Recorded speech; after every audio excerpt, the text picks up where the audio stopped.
I have to admit, last night I was pretty conflicted and pretty confused about Game 4 of the World Series. Conflicted and confused because on the one hand, Dodger Jim did not have a good night at all. However, Gaucho Jim had an incredible night. Gaucho Jim had one of his best nights.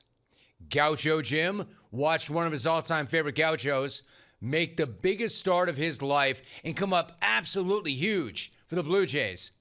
Man, Shane Bieber if you need him. My dude Biebs, take a bow. What a stud. That dude deserves all of the credit in the world today. No, you know what? The entire Blue Jay team deserves all of the credit in the world today. To make it up off the mat after that 18-inning kick in the stick the other night and bounce back by beating Shohei in Dodger Stadium really is the stuff of legend. I mean, that's got to be one of the grittiest, guttiest bounce-back performances I've ever seen. Now, the Dodgers, on the other hand, look like they were the ones coming off a 6.5-hour, 18-inning marathon defeat. They look like the ones that have been beaten down. Meanwhile, the Jays seem totally unaffected by that marathon, even though they lost that marathon.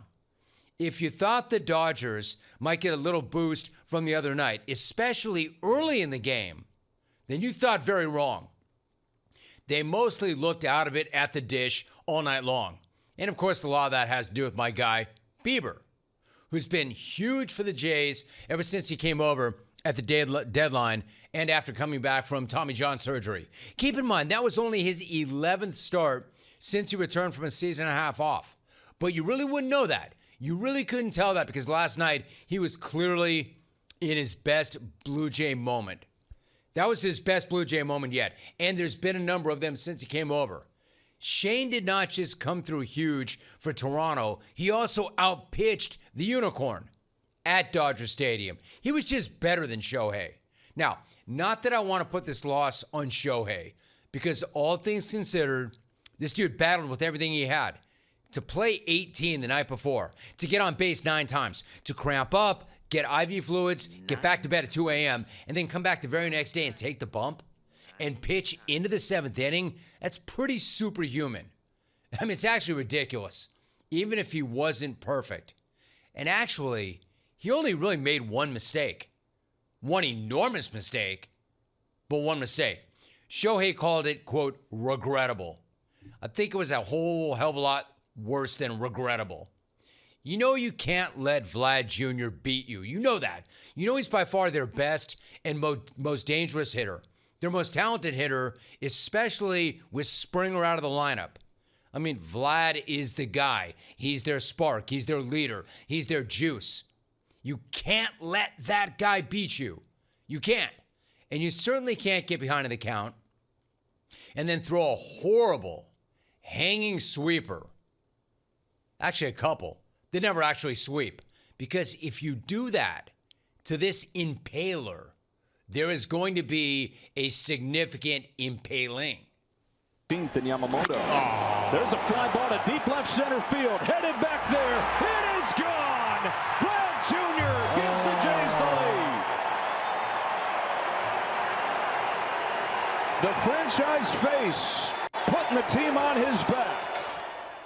That changed the entire tone of that game. That may have changed the entire tone of that series.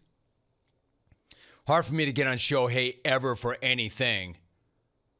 But you can't make that pitch to that guy in that situation. Like I said, that changed the tone of that game. That may have changed the tone of the entire series. And Shohei knew it right away.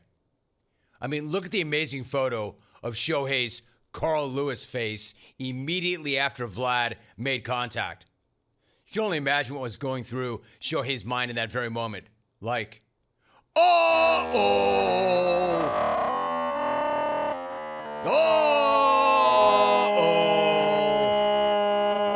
Shohei, now you know how it feels to be on the other end of that.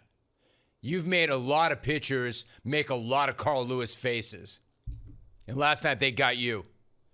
Horrible mistake to the worst guy at the worst time. That said, again, I can't get on Shohei for last night. I can't blame a guy who gave the Dodgers 6+ solid innings after getting on base 9 times the night before. In other words, somebody else not named Shohei needs to step up. The rest of the Dodgers are allowed to help, right? The hell happened to the rest of their bats? They were 0 for 5 with runners in scoring position after they were 2 for 14 in Game 3. That's obviously not going to cut it.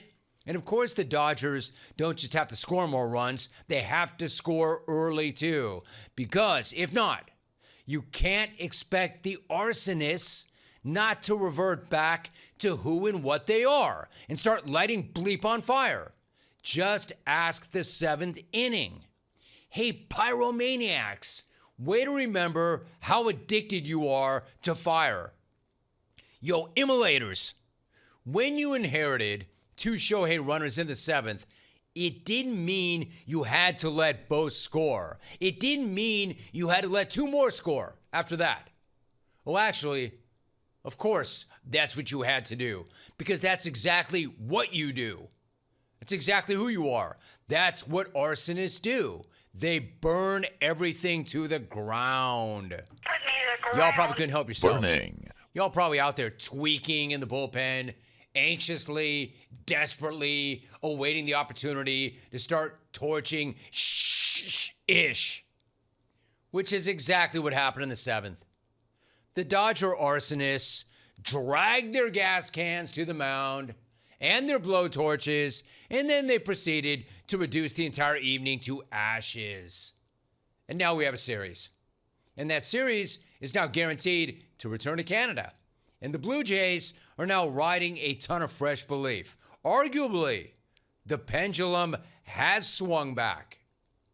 Not that this team, Toronto, ever really had any doubt at all. I love this postgame quote from Ernie Clement, who, by the way, I find that guy to be pretty dangerous with a bat in his hand. But this quote from Ernie Clement, in fact, I find them all to be pretty dangerous with a bat in their hand. We talked about it before the series. Anyway, the quote, he said, I think this is a quote from Herb Brooks, but we are a team of uncommon men. I think a normal team would have folded today, and we're not normal. I think we're the best team in baseball, and we got out of bed today with our hair on fire and ready to play. End of quote. Man, well said. That is that team in a nutshell. They're not looking at the Dodgers all starstruck. They're not taking a backseat to anybody. They're not thinking we have to deal with that Dodgers juggernaut. No, that's not what they're thinking. They're thinking they've got to deal with us. They're not going all Pat Murphy, love Pat, but they're not going all Pat Murphy with it and acting like none of our guys could even make their team. They're not looking at the unicorn and thinking, man, that dude is so much better than us. No, what the Blue Jays are thinking is we are a team of uncommon men. They've got to deal with us. We don't have to deal with them. We're the best team in baseball. Look at them. They believe that. And you know what? They might be right. Because they picked themselves up after that 18-inning gut punch. Not only did they bounce back with a win, but they bounced back by beating Shohei in Dodger Stadium, which is why it's about as impressive a bounce back in the World Series as I've ever seen. So yes, I am Gaucho Jim today, and I am proud. The Car Flags needed a break off, a day off anyway. And you know what? Frankly, honestly, I needed a break from Randy Newman. So, credit where credit is due. Credit, I mean, for real. And I can't give the Jays enough credit. And anytime anyone not named Shohei wants to pick Shohei up, that would be awesome. Non-Shoheiers. Yeah, I mean, I'm going to do more than tip my hat to Toronto. That was badass. That was really impressive. I mean, they show up like the day before it didn't even happen. The Dodgers were the ones who looked like, man, that sucked the life out of us. Man, that beat us down. Hey, Shohei pitched his guts out. He gave you as much as he possibly had. Somebody's got to pick him up. And the arsonist could not afford to go arson. Listen, it's not like Toronto's bully wasn't also gassed But when they came out, they didn't drag their gas cans to the bump. And believe me, coming into the series, there was that thought that they were every bit the set of gas cans that the Dodgers were on the back end. But they got done last night. And all of a sudden, now we got a series. And it's a series that's going to go back to Canada.